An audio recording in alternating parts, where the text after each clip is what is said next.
The security guard at the Grand Meridian didn't even look me in the eye. He didn't ask for my ID. He didn't welcome me. He just pointed a gloved finger toward the dark alleyway on the side of the building. Catering staff this way, ma'am. Service entrance is around the back. I stood there for a moment. The wind was cold against my face.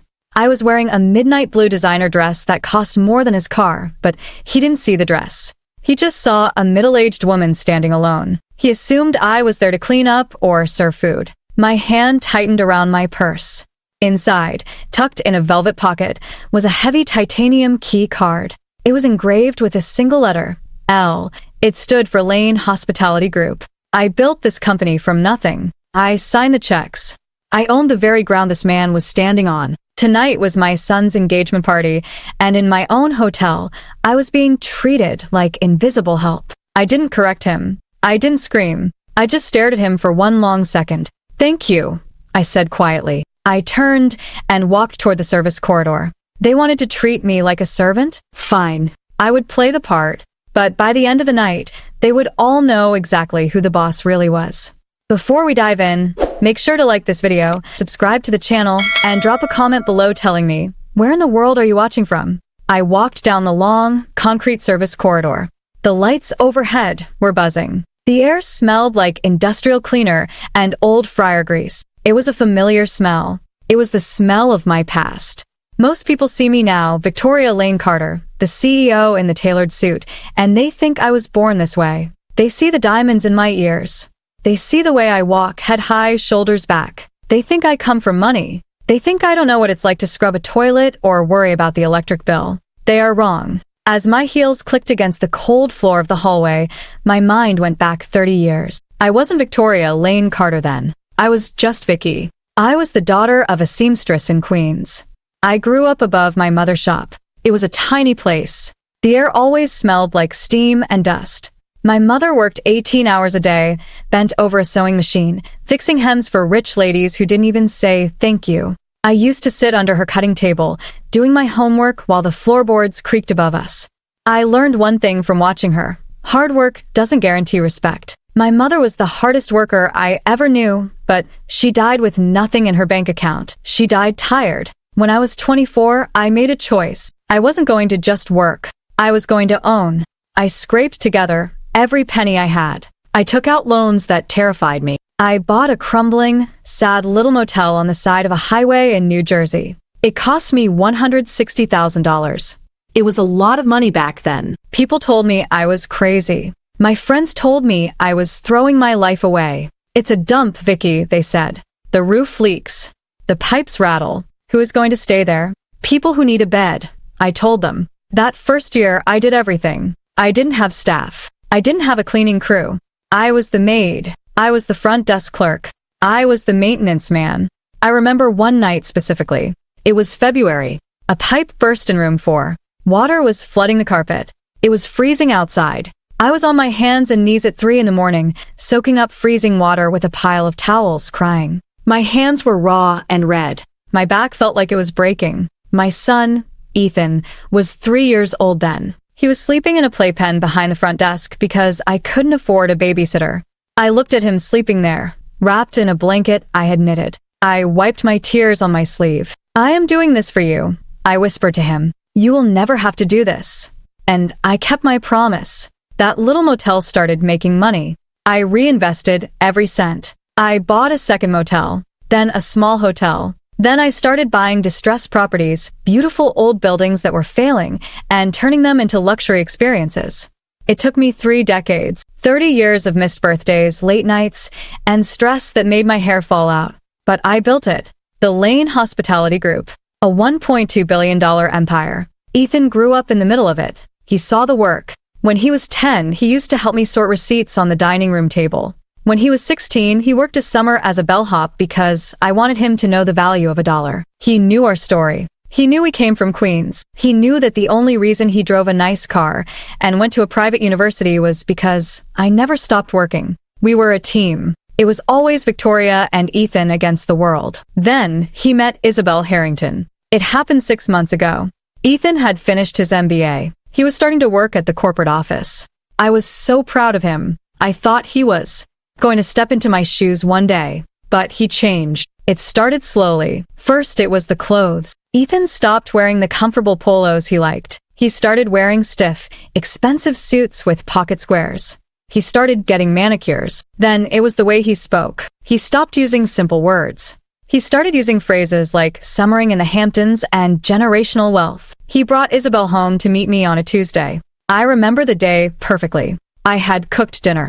A simple roast chicken, Ethan's favorite. Isabel walked in like she was floating. She was beautiful. I have to admit that. She had long blonde hair and skin that looked like it had never seen a day of hard work. She wore a white dress that looked impossible to keep clean. "Mother," Ethan said. His voice sounded different, stiffer. "This is Isabel." She offered me her hand. Her grip was loose, like a dead fish. "Charmed," she said. She looked around my penthouse. It was a beautiful home, modern and expensive. But I saw her nose wrinkle just a little bit. "It's very shiny," she said. "Thank you," I said. "I decorated it myself." "Oh," she said. "You didn't use a designer?" How brave. That was the first red flag. But I ignored it. I ignored it because I loved my son. I wanted him to be happy. If this girl made him happy, I would try to like her. But as the weeks went on, I saw my son slipping away. He stopped coming over for Sunday dinners. He stopped answering my texts. When he did talk to me, he seemed embarrassed. One afternoon, he came to my office. He closed the door behind him. "Mom," he said, "Isabel's parents want to meet you. They're hosting a dinner at their estate in Greenwich." "That sounds lovely," I said. I was actually excited. I wanted to make a good impression. "Yeah," Ethan said. He looked at his shoes. "Listen, Mom, the Harringtons, they're different. They are old money, like really old money. Their ancestors came over on the Mayflower or something." "Okay," I said. So, Ethan said, "Just try to be low-key. Don't talk too much about the business. Don't talk about the motel in New Jersey. Just try to fit in." I felt a sharp pain in my chest. "Are you ashamed of me, Ethan?" "No," he said quickly. Too quickly. "Of course not. It's just, they have a certain way of doing things. I want them to like us." "Us?" I asked. "Me," he corrected himself. "I want them to accept me." I looked at my son. He looked desperate. He looked like a little boy wanting to sit at the cool kids' table. "Fine," I said. I will be on my best behavior. I didn't know then that best behavior wouldn't be enough.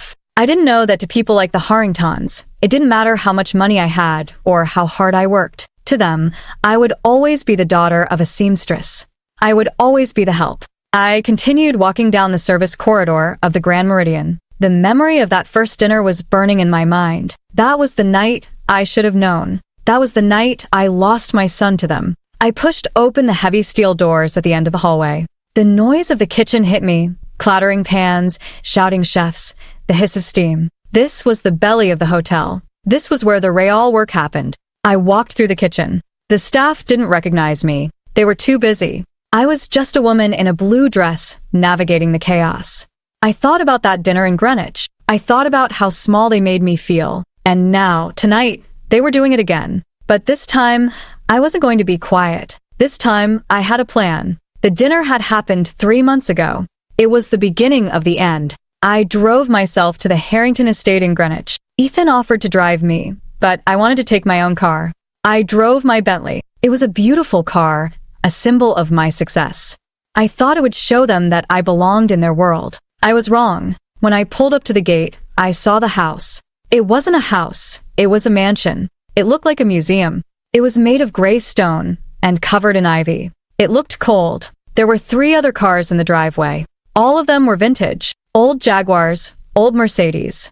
They were dusty. My shiny new Bentley looked out of place, like a spaceship landed in a Victorian painting. I checked my reflection in the mirror. I was wearing a Chanel suit. Tweed. Very classic. I thought it was perfect. I walked up the steps and rang the bell. A butler answered. A real butler. "Mrs. Carter," he said. "They are in the drawing room." He led me through a hallway that was wide enough to drive a truck through. The walls were covered in oil paintings of stern-looking men in wigs. The floor was marble, but it was cracked in places. The rugs were faded. It smelled like old paper and lavender. We entered the drawing room. Ethan was already there. He was standing by the fireplace, holding a glass of sherry. He looked nervous. Isabel was sitting on a sofa, looking bored. And then there were her parents, Charles and Margaret Harrington. Charles was a tall man with a red face and white hair. He was wearing a suit that looked 20 years old, but it fit him perfectly. Margaret was thin, very thin. She wore a silk blouse and pearls. Her hair was pulled back, so tight it looked painful. Ethan stepped forward. "Mother, this is Charles and Margaret." Margaret didn't stand up. She just turned her head slightly. She looked me up and down. Her eyes lingered on my shiny Chanel buttons. She smiled, but it didn't reach her eyes. It was a thin, tight smile. "Hello," she said. "Lovely to finally meet Ethan's working mother." The way she said working sounded like a dirty word, like she was saying, Ethan's criminal mother. "It's nice to meet you," I said.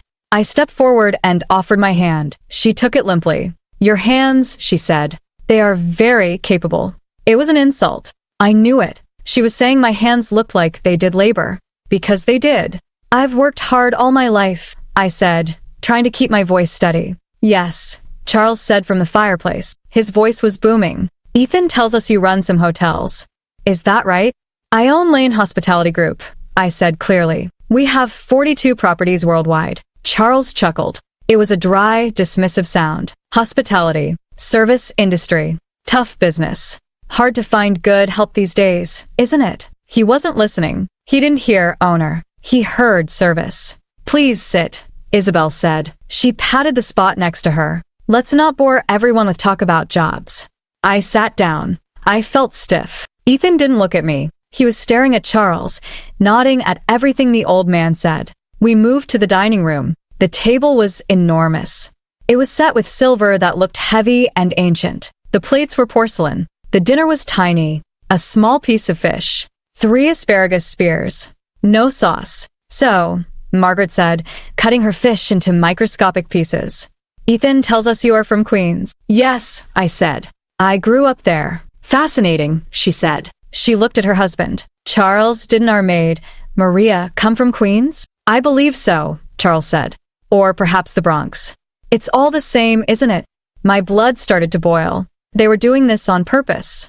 They were equating me with their cleaning lady. "Queens is a wonderful place," I said. "It taught me resilience." "I'm sure," Margaret said. "We, of course, have been in Greenwich for 6 generations. The Harrington name is quite established." "That must be nice," I said. "It is," Isabel said. She took a sip of wine. "It means we don't have to hustle, Victoria. We can just be." "Hustling is what built my company," I said. I looked at Ethan, begging him with my eyes to say something, to defend me, to tell them that his mother was a CEO, a visionary, a woman of power. Ethan cleared his throat. "Mom," he said, "pass the salt, please." My heart broke a little right then. He wasn't going to speak up. He was afraid of them. He was so desperate to be part of their world that he was willing to let them trample on mine. I passed the salt. "So, Mrs. Carter," Charles said, "this hotel group of yours, Lane Hospitality, I assume you report to a board or a parent company?" "No," I said. "I own it. 100%. I am the chairwoman and the CEO." Charles looked surprised for a second. Then he laughed again. "Oh, I see. A small business owner. Very entrepreneurial. Good for you." He refused to believe the scale of it. To him, if I worked, it must be small. It must be insignificant. Actually, I started to say, "Our revenue last year was—" "Mother, please," Ethan interrupted me. His voice was sharp. Isabel said no business talk. "It's rude." I closed my mouth. I felt like a child who had been scolded. The rest of the dinner was a blur. They talked about people I didn't know. They talked about summer houses in places I had never been. They talked about horses. They ignored me completely. I was invisible. I was just a body in a chair. When dinner ended, I couldn't get out of there fast enough. "Thank you for dinner," I said at the door. "You're welcome," Margaret said. "Next time, perhaps you can give us some tips on how to get stains out of silk. Ethan says you used to be quite good at laundry." I froze. Ethan had told them about the motel? About the early days? And they were using it to mock me. I looked at my son. He turned away. "Good night," I said. I walked to my Bentley. My hands were shaking so hard I could barely get the key in the ignition. I drove down the long driveway, away from the mansion, away from the judgment. I pulled over about a mile down the road. I sat in the dark car and gripped the steering wheel. I didn't cry. I was past crying. I was angry. They thought they were better than me. They thought that because their money was old, it was better. They thought that because I actually worked for my living, I was beneath them. And my son agreed with them. That was the night I realized I had a problem. But I didn't know how bad it was going to get. I didn't know that was just the appetizer. The main course of humiliation was yet to come. And now, walking through the kitchen of the Grand Meridian, headed toward the service elevator, I knew the engagement party was going to be the climax. They had insulted me in private. Now, they were going to insult me in public. I reached the service elevator. I pressed the button. The doors opened. I stepped inside. Going up, I said to myself, I wasn't going to the party yet. Not directly. I had a stop to make first. I needed to make a phone call. The elevator hummed as it rose. I checked my reflection in the metal doors. My face was calm. My eyes were cold. They wanted a servant? They were about to meet the queen. The elevator dinged. I stepped out onto the top floor. The penthouse. My private sanctuary. I walked into the living room, kicked off my heels, and picked up my phone. I opened the group chat with my executive team, Harper Wells, my director of operations, and Owen Doyle, my assistant general manager. I typed 3 sentences. Come to the penthouse immediately. Bring your master keys. We have a situation. I hit send. Then I walked to the window and looked down at the city. Somewhere down there, in the grand ballroom of my hotel, Margaret Harrington was probably telling her friends that Ethan's mother couldn't make it, or that I was late because I was parking the car. I pour myself a glass of water. My hand was steady now. Enjoy it while it lasts, Margaret, I said to the empty room, because the bill is coming due. 2 weeks after that terrible dinner in Greenwich, my phone rang. It was Ethan. Mom, he said. He sounded excited. We picked a venue for the engagement party. That's wonderful, I said. I was trying to move past the insults from his future in-laws. I wanted to start fresh. Where is it going to be? The Plaza? The St. Regis? No, Ethan said. Isabel fell in love with the grand ballroom at the Grand Meridian. I nearly dropped my coffee cup. The Grand Meridian. That was my flagship hotel. It was the jewel in my crown. It was the building where my office was located. It was the building I had poured my soul into renovating 5 years ago. My hotel? I asked. She wants to have it at my hotel? Yeah, Ethan said. She says the architecture is passable and the location is convenient. It's in Midtown, so it's easy for her friends to get to. I felt a surge of hope. Maybe this was an olive branch. Maybe Isabel was trying to connect with me. If she wanted to get married in my building, surely she respected what I had built. Ethan, that is amazing, I said. I'll call the events team immediately. I'll make sure you get the family rate. Actually, forget the rate. I'll comp the ballroom. It's my gift. That would be great, Ethan said. But he hesitated. Listen, Mom. Isabel wants to handle the planning herself, with her mother. They are very specific about what they want. Of course, I said. Every bride is specific, but I can help. I know the chef. I know the florist. I can make sure everything is perfect. Just let them handle it, Ethan said. Okay, I agreed. I was naive. I thought that because it was my building, I would be involved. I was wrong. Over the next month, I became a ghost in my own hotel. I would see Margaret Harrington walking through the lobby with my events director, pointing at things and looking unhappy. I saw Isabel tasting cakes in the restaurant. One Tuesday, I saw them in the lobby. I walked over with a big smile. Hello, I said. How is the planning going? Margaret looked at me like I was a stranger who had interrupted a private conversation. It's going, she said. We're having some trouble with the linens. The quality here is lacking. I can order anything you want, I said. We can get silk from Italy. Just tell me. We've handled it, Isabel said. She didn't look at me. She was looking at her phone. We brought in our own planner. We aren't using the hotel staff for the design. Oh, I said. Well, that's fine. What about the guest list? I need to know how many seats to reserve for our side of the family. The air suddenly got very still. Ethan, who was standing behind Isabel, looked at the ceiling. About that, Isabel said. She finally looked up. Her eyes were blue and cold, like ice. We have to keep the numbers down. It's going to be a very intimate gathering. I understand, I said. I don't need to invite everyone. Just my sister, your Aunt Marie, and maybe the cousins. And my business partner, Harper. She's known Ethan since he was a baby. Isabel sighed. It was a long, loud sigh. Victoria, she said, using my first name without permission. The guest list is already finalized. It's mostly our friends and family from Greenwich. We really want to keep the tone cohesive. Cohesive? I asked. Yes, Margaret chimed in. We don't want a mix of different crowds. It can be awkward. I looked at Ethan. Ethan? You aren't inviting your Aunt Marie? She changed her diapers. Ethan rubbed the back of his neck. Mom, it's just the venue has limits. The venue holds 500 people, I said. I know. I built it. It's not about space, Ethan snapped. It's about the vibe, okay? Isabel wants a specific vibe. And my family ruins that vibe? I asked.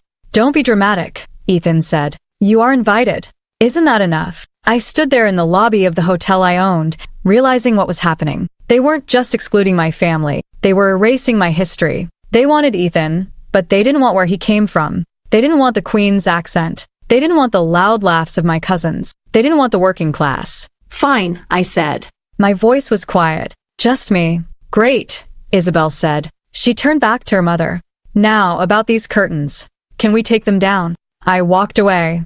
I went up to my office and closed the door. I sat there for a long time. A week later, the invitation arrived in the mail. It was heavy cardstock, cream with gold lettering. Mr. and Mrs. Charles Harrington request the honor of your presence at the engagement of their daughter, Isabel, to Ethan Carter. There was no mention of me. Usually, engagement invitations mention both sets of parents, son of Victoria Carter. But my name wasn't there. And then I looked at the RSVP card. Number of guests. One, it was printed on the card. They hadn't even written it in by hand. They had printed a specific card just for me, ensuring I couldn't bring a +1. I couldn't bring a date. I couldn't bring a friend for support. I was to come alone. I was to sit alone. I was to be alone. I put the invitation on my desk. I stared at it. Most mothers would have boycotted. Most mothers would have screamed. But I am a businesswoman. I know that when someone tries to push you out, you don't leave. You dig in. You want me to be alone? I whispered to the empty office. Fine. I'll come alone. But you aren't going to like what happens. I picked up my phone and called my assistant. Cancel my trip to London, I said. I will be in town on the 15th. Yes, Miss Carter, she said. And one more thing, I added. Make sure the security team has a full roster for that night. I want everything recorded. I didn't tell her why. I just knew that if the Harringtons were going to try to humiliate me, I wanted witnesses. The night of the party arrived. It was a cold November evening. The city was gray, but the Grand Meridian was glowing. I was in my penthouse, getting dressed. I had chosen my outfit carefully. I wasn't wearing a mother of the groom dress. I wasn't wearing beige or pastel pink. I was wearing Valentino, midnight blue. It was sharp, elegant, and powerful. It was the kind of dress a woman wears when she is running a boardroom, not baking cookies. I wore diamonds, real ones, in my ears. I pulled my hair back into a sleek, straight style. I looked in the mirror. I looked strong, but inside, my stomach was twisting. I was about to walk into a room full of people who thought I was trash. I left the penthouse. I didn't take the main elevator down. I took the service elevator to the ground floor, then walked out the side exit so I could enter through the front doors like a regular guest. I wanted to follow their rules. I wanted to give them no excuse to say I was making a scene. That was when the guard stopped me. That was when he pointed me to the service entrance. I've already told you that part. The moment the guard mistook me for help. It stung, but I swallowed it. I walked through that service corridor, past the kitchens, smelling the grease and the steam. I finally emerged into the side hallway that led to the grand ballroom. I checked my reflection in a glass pane. I took a deep breath. I pushed open the double doors and stepped into the party. The room was breathtaking. I had to give them that. They had filled the room with white roses. Thousands of them. Candles were everywhere. A string quartet was playing soft music in the corner. The guests were already there. Men in tuxedos, women in long, shimmering gowns.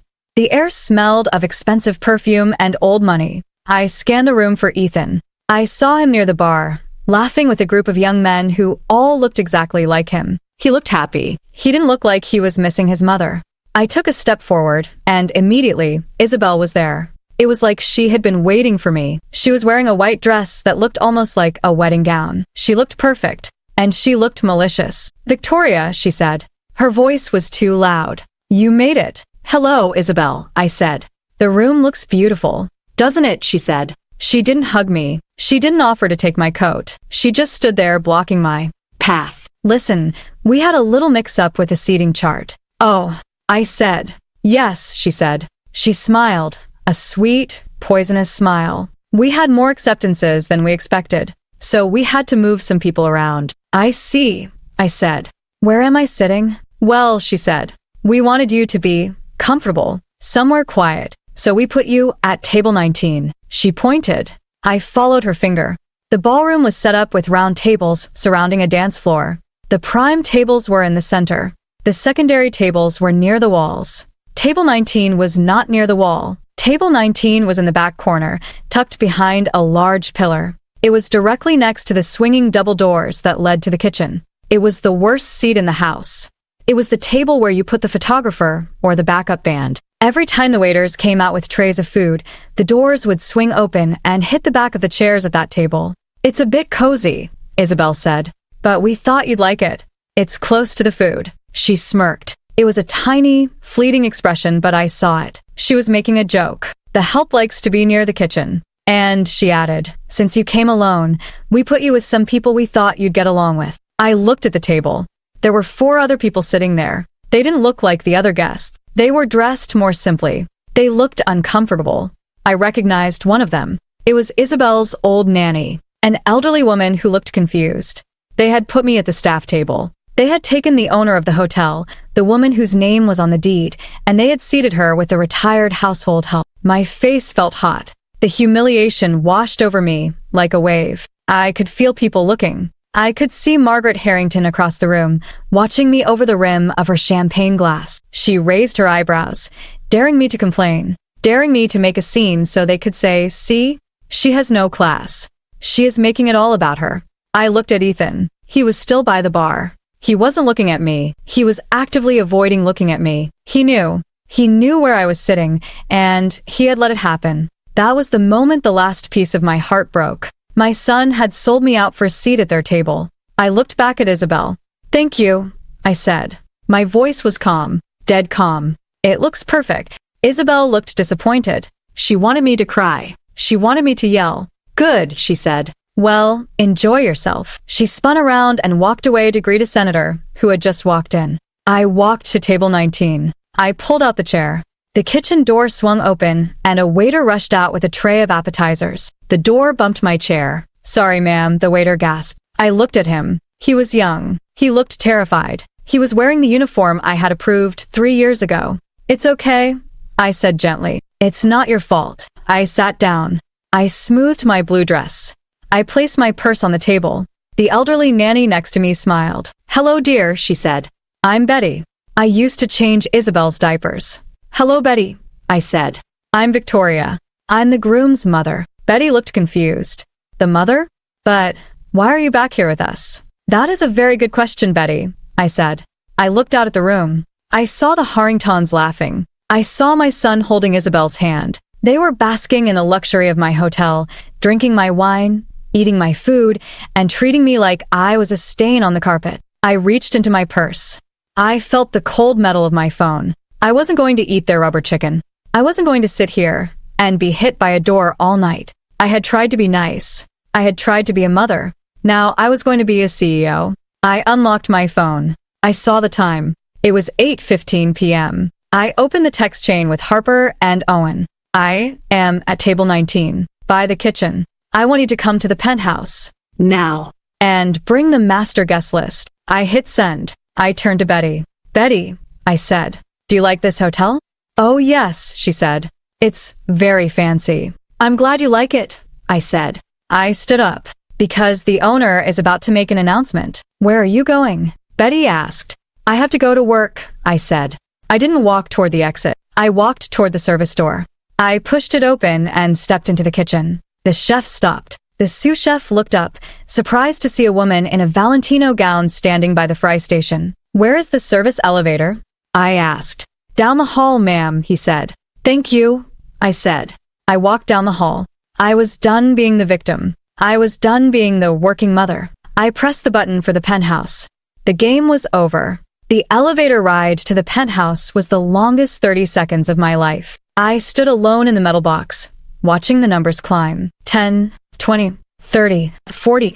With every floor, I felt the heavy blanket of humiliation lifting off my shoulders. Down there on the ground floor, I was Ethan's working mother. I was the woman seated by the kitchen. I was the inconvenience. But up here, I was the boss. The doors slid open. I stepped into my penthouse. It was quiet. The lights of New York City were shining through the floor-to-ceiling windows. I didn't turn on the main lights. I didn't need to. The city light was enough. I walked to the wet bar and poured myself a glass of water. My hands were finally steady. I took a sip and looked at my reflection in the glass. I didn't look like a victim anymore. I looked like a woman who was about to close a deal. My phone buzzed. It was Harper. We are in the elevator. Owen is with me. 2 minutes later, my front door opened. Harper Wells and Owen Doyle walked in. Harper has been with me for 15 years. She started as a front desk agent and worked her way up to director of operations. She is tough, smart, and fiercely loyal. Owen is younger, my assistant general manager, but he is sharp. He knows every brick of this building. They both stopped in the doorway. They looked at me standing there in the shadows, wearing my midnight blue Valentino gown. Victoria? Harper asked. She sounded worried. What happened? We got your text. Why aren't you at the party? I was at the party, I said. My voice was very calm. For about 10 minutes. What happened? Owen asked. He stepped forward. Did someone say something to you? It wasn't what they said, I replied. It was where they put me. I walked over to the coffee table and sat down. I gestured for them to sit. They seated me at table 19, I said. Harper's jaw dropped. She knew the floor plan. She knew every table number by heart. Table 19, she repeated. The overflow table? By the service doors? Yes, I said. Next to the kitchen. With the nanny. That's impossible, Owen said. He looked angry. I saw the initial seating chart last week. You were at table 1, with the bride's parents. They changed it, I said. Isabel told me to my face. She said they made adjustments to keep the vibe cohesive. Harper stood up. She began pacing the room. Her heels clicked hard against the floor. That is unacceptable, she spat. This is your hotel. You sign their checks. You pay for the lights they're dancing under. And they put you by the trash. They don't know, I reminded her. They don't know I own it. They think I'm just a small-time motel manager from Queens. So tell them, Owen said. Go down there, grab the microphone, and tell them. No, I said. I don't want to make a scene in front of the guests. That's what they expect. They expect the classless woman from Queens to scream and yell. I won't give them that satisfaction. I looked at Harper. I want to do this professionally. I want to do this like a business transaction. What do you want us to do? Harper asked. She was ready. She looked like a soldier waiting for orders. Go downstairs, I said. Find Charles and Margaret Harrington. And find Isabel. And say what? Owen asked. Tell them that the owner of the Lane Hospitality Group requests a private meeting immediately regarding a breach of contract for the event, I said. Harper smiled. It was a sharp, dangerous smile. A breach of contract. I love it. Don't use my name, I warned. Just say the owner. Tell them it is urgent. Tell them if they don't come up, we will shut down the bar. And Ethan? Owen asked. Should we get him? I hesitated. My heart gave a painful squeeze. Ethan. My son. He had seen me sitting at that table. He had seen the waiter hit my chair with the door. And he had done nothing. No, I said softly. Don't get Ethan. If he cares, he will notice I'm gone. If he doesn't, well, then I have my answer. Harper nodded. We'll be back in 10 minutes.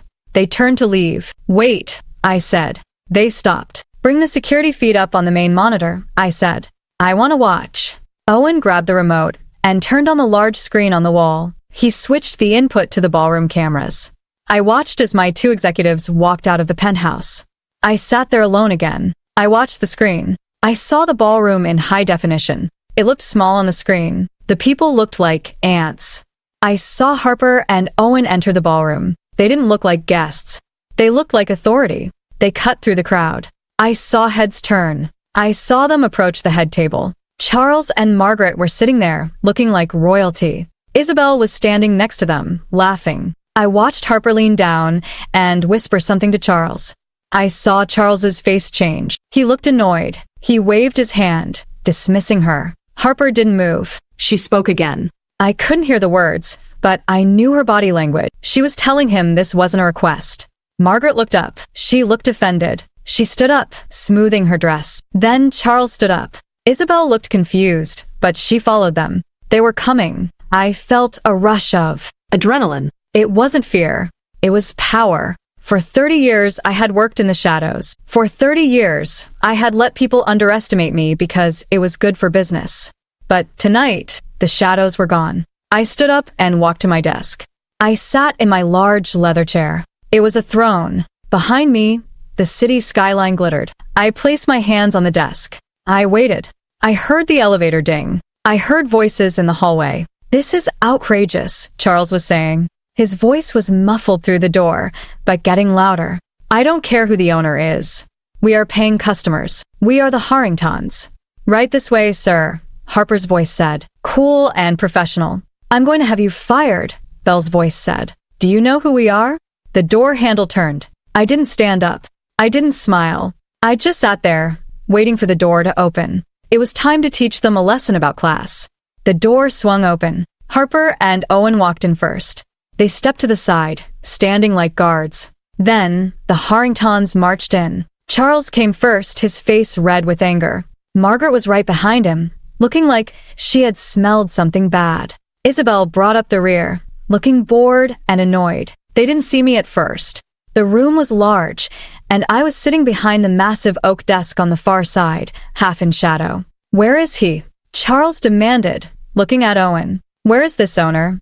I have a few words for him about how to treat VIP guests." "The owner is right there," Harper said. She pointed at the desk. Charles turned. He squinted.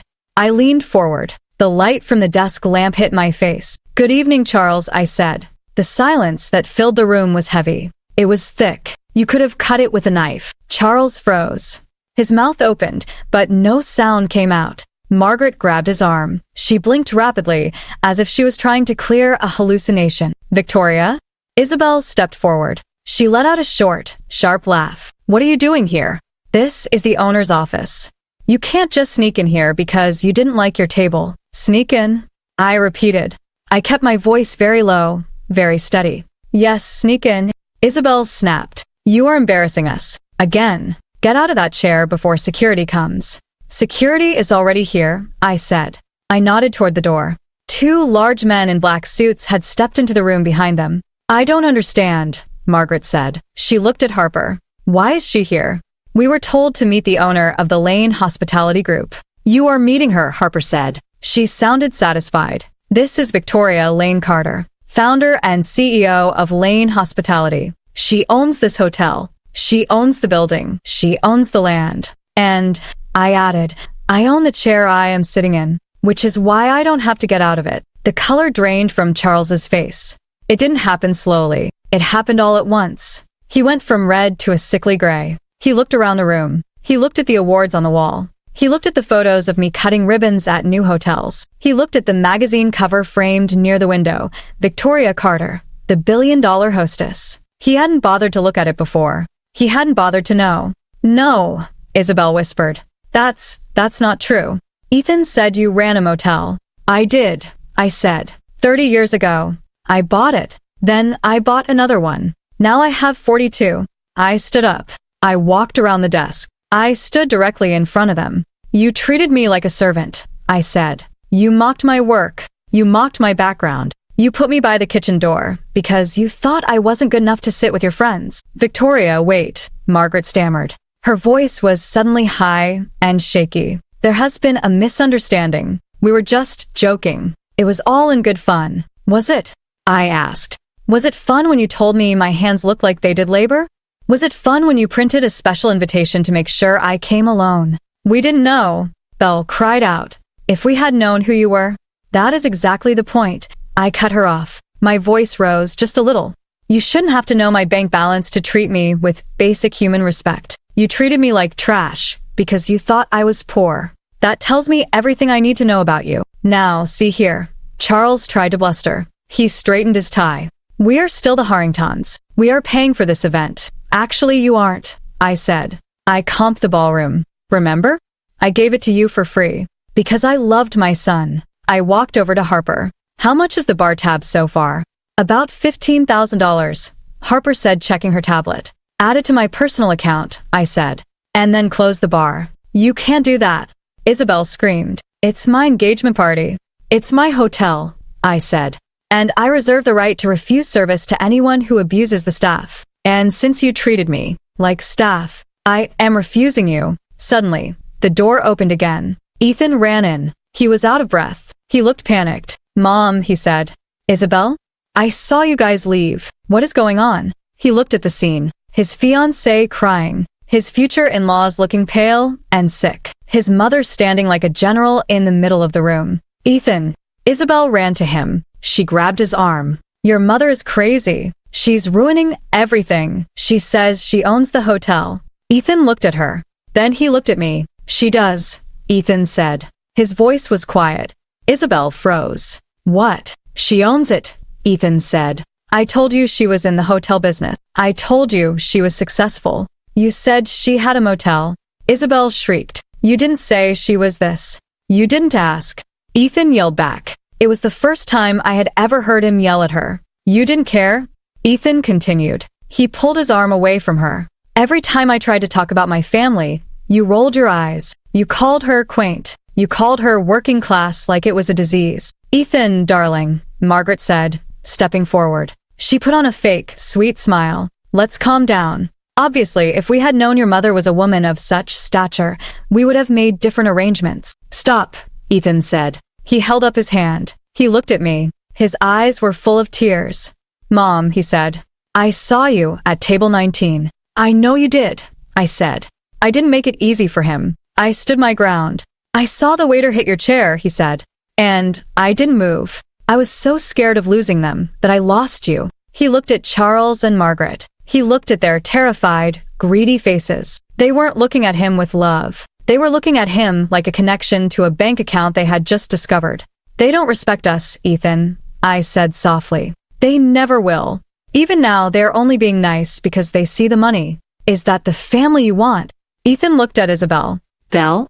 What do you have to say? Isabel wiped her eyes. She looked at me, then at the room. She calculated. Well, she said, I think we can fix this. Victoria, if you just apologize for the scene, we can go back down. We can move your seat to the head table. We can tell everyone it was a joke. She still wanted me to apologize. She still wanted to save face. Ethan laughed. It was a bitter, sad sound. She's not going to apologize, Ethan said. And neither am I. He took off his boutonniere, the white rose pinned to his lapel. He looked at it for a second, then dropped it on the floor. The engagement is off, Ethan said. What? Isabel screamed. You can't be serious. My friends are downstairs. Tell them to go home, Ethan said. Party's over. He walked over to me. He looked like my little boy again. He looked like the kid who used to help me sort receipts. I'm so sorry, Mom, he whispered. I reached out and took his hand. His grip was tight. I know, I said. I looked at Harper. Escort the Harringtons out of the building. There are no longer guests here. With pleasure, Harper said. And Harper, I added. Yes, Miss Carter. Have the valet bring their cars around, I said. But make them wait for it. I think a 30-minute wait seems fair. Let them stand on the curb for a while. Understood, Harper said. Charles and Margaret were sputtering. This is an outrage. We will sue. Get out, I said. Simple. Direct. Final. They left. They looked small. They looked cheap. When the door closed, it was just me and Ethan. You okay? I asked him. No, he said honestly. But I will be. Good, I said. Now, fix your tie. We have one more thing to do. What's that? He asked. I'm hungry, I said. And I refuse to eat rubber chicken next to the kitchen. Let's go downstairs and have a real dinner in my restaurant. Together, he asked. Together, I said. Like partners. We didn't just let them leave. That would have been too easy. After the Harringtons were escorted out of my office, I looked at Ethan. He was pale, but he was standing tall. He had taken off the tie that Isabel had picked out for him. He unbuttoned his collar. He took a deep breath. They're downstairs, he said. They're probably spinning a story, telling everyone I'm sick, or that we had a family emergency. They are trying to save their reputation. You're right, I said. They're trying to control the narrative. Do you want to let them? Ethan shook his head. No. I want the truth. Then let's go, I said. We took the elevator down. Not the service elevator. The main glass elevator that looks out over the lobby. As we descended, I could see the party still going on in the ballroom. The music was thumping. The guests were drinking my champagne. When the doors opened, the security team was waiting. "They are in the ballroom, Miss Carter," the head of security told me. "They're trying to rush the guests out. They are telling people there is a plumbing issue." I laughed. A plumbing issue? That's ironic, since they think I'm a plumber. I hooked my arm through Ethan's. "Ready, ready," he said. We walked toward the ballroom. The guards opened the double doors wide. We stepped in. The room was chaotic. Charles and Margaret were running around, looking frantic, telling people to leave. Isabel was crying near the cake, surrounded by her bridesmaids. Then someone saw us. "Look," a woman whispered. Then another. "Is that Ethan? Who is that with him?" "That's the woman from table 19. The one by the kitchen." "No," someone else said. "Look at how she's walking. That's not a nobody." I walked into that room like I owned it. Because I did. I didn't look at the floor. I didn't apologize. I walked straight down the center of the room, my son on my arm. My midnight blue dress caught the light. The diamonds in my ears sparkled. The room went quiet. The band stopped playing. Charles saw us. He froze. He looked like a deer caught in headlights. He was holding a microphone, probably about to make another fake announcement. I walked right up to him. I didn't yell.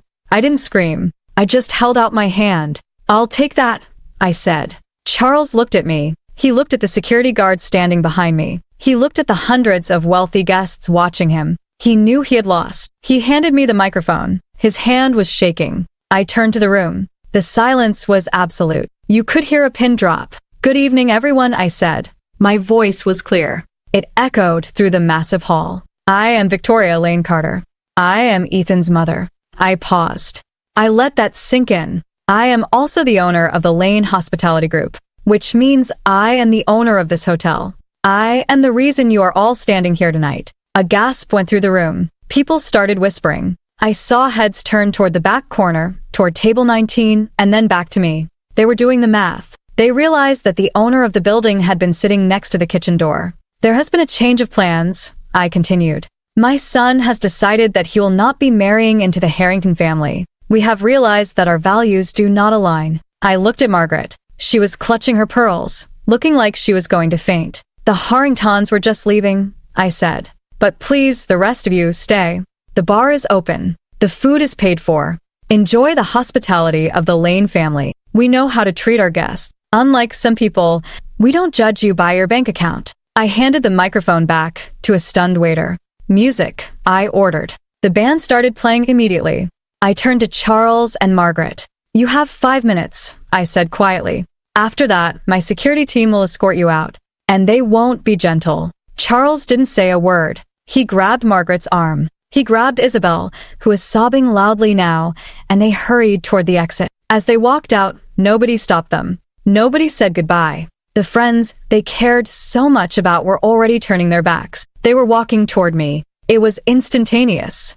The moment the power shifted, the people shifted. A woman in a red dress, who had looked at me with disgust earlier, rushed over. "Victoria," she gushed. "I had no idea. We must get lunch. I've always admired your hotels."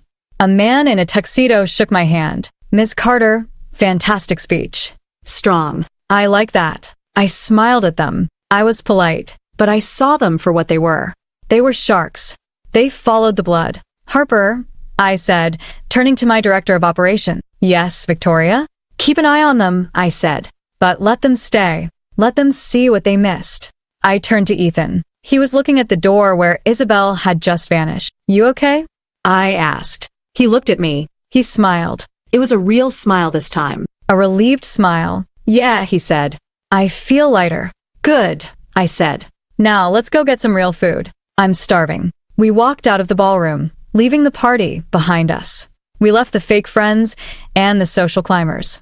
We went to the hotel restaurant, sat in a quiet booth, and ordered cheeseburgers and fries. It was the best meal I had eaten in years. The next 2 weeks were messy but necessary. The breakup wasn't clean. The Harringtons tried to fight back. They sent letters from their lawyers. They demanded money for emotional distress.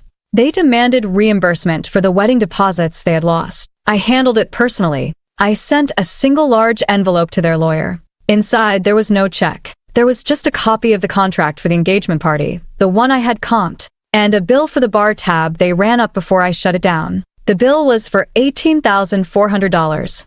I attached a note, "Pay this, and I won't sue you for defamation of character regarding the incident at the hotel." They paid the bill the next day. We never heard from their lawyers again. Ethan moved back home for a little while. He needed to reset. He needed to remember who he was. He got rid of the fancy suits. He stopped getting manicures. He started wearing his old hoodies again. We spent weekends watching movies and cooking. We talked about everything. He told me how suffocated he had felt. He told me how they made him feel small every single day, correcting his grammar, criticizing his table manners. I thought that was just how rich people acted, he told me one night over pasta. I thought I had to learn it to be successful. Ethan, I said, I am rich. Do I act like that? No, he said. Exactly, I said. Money doesn't make you mean. Being mean makes you mean. 6 months later, the healing was real. Ethan was working hard at the company, but he was different now. He was kinder to the staff. He learned everyone's names. He didn't just walk past the cleaners. He stopped and asked about their families. He was becoming the leader I always knew he could be. Then he met Elena. It wasn't at a gala.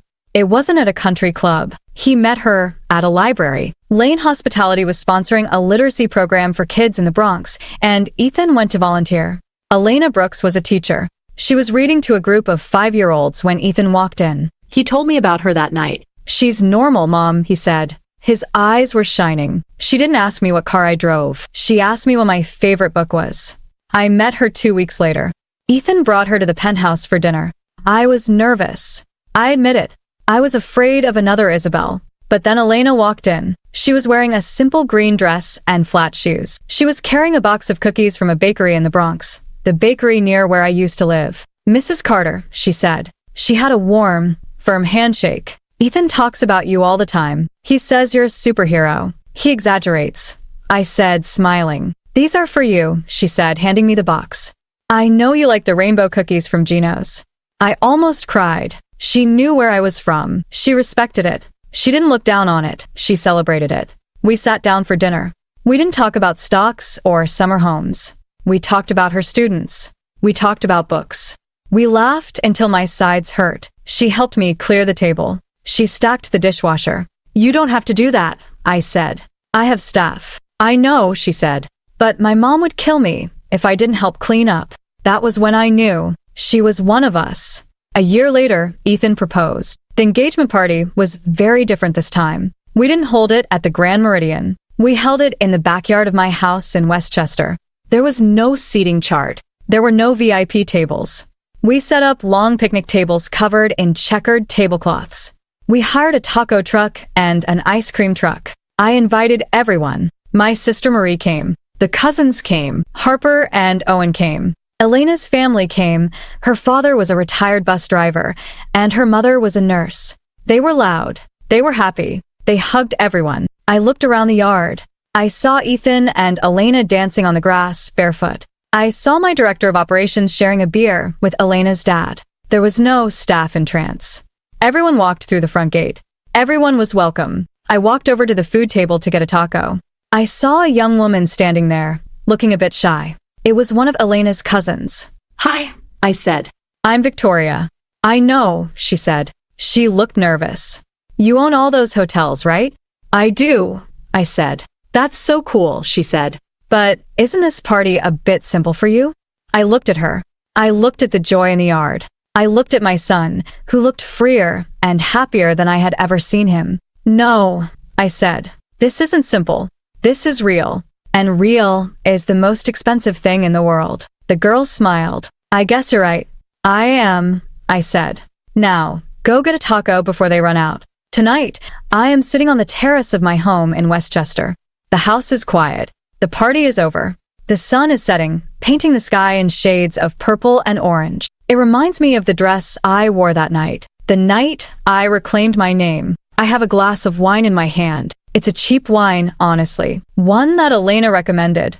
It tastes better than the $1,000 bottles Charles Harrington used to brag about. I am thinking about power. For a long time, I thought power was about what you could buy. I thought it was about the buildings, the key cards, the bank accounts. I thought that if I made enough money, nobody could ever hurt me again. I was wrong. Money is a shield, yes. It protects you from the cold. It protects you from hunger. But it doesn't protect you from people who want to make you feel small. The Harringtons had money. Old money. But they were small people. They were fragile. Their entire identity was built on excluding others. They needed to put me by the kitchen to feel like they belonged at the head table. I don't need that. Look at my hands. They're older now. The skin is a little looser. But they're still the hands that scrubbed toilets in New Jersey. They're still the hands that held a crying toddler while I balanced a ledger. I am proud of these hands. Ethan is happy. That is the only return on investment that matters. He is married to a woman who loves him for his heart, not his inheritance. They're expecting their first baby in the spring. I am going to be a grandmother. And I promise you this. My grandchild will know where we came from. I will take them to Queens. I will show them the old tailor shop. I will show them the motel in New Jersey. I will tell them the story of the engagement party. I will tell them about the night their grandmother sat by the kitchen door and how she stood up and walked into the light. I take a sip of wine. The air is cool. I think about table 19. I think about the swinging door. I think about the look on Charles Harrington's face when he realized who I was. It's a funny thing about life. People will try to tell you where you belong. They will try to assign you a seat. They will try to put you in a box based on your accent, or your clothes, or where your parents came from. But you don't have to sit there. You can stand up. You can walk to the front of the room. You can take the microphone. I put my glass down on the table. I look out at the beautiful garden I own, the trees I planted, the life I built with my own sweat and tears. I smile. Status is fragile. It can be lost in a market crash or a scandal. But character? Character is permanent. You take it with you wherever you go. I lean back in my chair. I am comfortable. I am at peace. Those who once treated me like help now know the truth. I own the building they stood in. I own the chair they sat in. When you own the building, I say to the quiet night, you never have to sit by the kitchen again.